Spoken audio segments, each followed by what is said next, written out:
আর এই ভিডিওটা শুধুমাত্র আমার একান্ত প্রাইভেট স্টুডেন্টদের জন্য, তোমাদের যাতে ভয় না লাগে। তোমরা অনেক ভয়ে আছো, আমি তোমাদের পার্সোনালি সবাইকে জানি এবং আমার কোনো স্টুডেন্ট অত দুর্বল নেই, আমি জানি তারা যথেষ্ট নলেজেবল। আর আমি চেষ্টা করেছি এই 2 দিনে তোমাদের মানে তো এগুলো কাভার করে দেওয়ার, নিজের দ্রুত বলে বা বিভিন্নভাবে। এবং আমি তোমাদের খোঁজখবর নিয়েছি এবং দেখেছি যে তোমাদের প্রস্তুতি যথেষ্ট ভালো। টিচাররা সাধারণত মানে স্টুডেন্টদের উপর যে স্যাটিসফ্যাকশন সেটা দেখাতে চায় না, সেভাবে আমিও দেখাতে চাই না বা অন্যান্য টিচারও চাইবে না। কিন্তু তোমাদের প্রস্তুতি যথেষ্ট ভালো।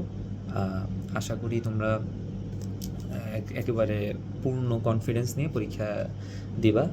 আর পরীক্ষা অবশ্যই ভালো করবা, ফাঁকা ফাঁকা করে লিখবা। মার্জিন থেকে অ্যান্সার টু দ্য কোয়েশ্চেন বা 1 নং প্রশ্ন উত্তর এটা ফাঁকা দিবা, এর থেকে ক লিখবা, এটা ফাঁকা দিবা, এর থেকে নিচে ফাঁকা দিয়ে এরপরে উত্তর শুরু করবা। আর ক খ গ ঘ প্রত্যেকটা প্রশ্নের মধ্যে কতে তো যেভাবে লিখে লিখবা, খতে 2টা পয়েন্ট করবে, মানে 2টা প্যারা করবা, গতে 2টা প্যারা, ঘতে 2টা প্যারা। অবশ্যই এই প্যারাগুলো দূরত্ব লাইনের থেকে বেশি হইতে হবে, এই জিনিসগুলো মাথায় রাখবা, ঠিক আছে? আশা করি অনেক ভালো করবা সবাই। আর ওই জিনিসটা মাথায় রাখবা যে গদ্য থেকে কয়টা অ্যান্সার করবা, পদ্য থেকে কয়টা, নাটক থেকে, উপন্যাস থেকে যে অ্যান্সার করা লাগবে বাধ্যতামূলক যেগুলো, ওগুলোর ব্যাপারে মাথায় রাখবা। ঠিক আছে, সবাই ভালো থাকবা, অনেক ভালোভাবে পরীক্ষা দিবা, আমি এটা তোমাদের উপর আশা রাখি। ধন্যবাদ সবাইকে।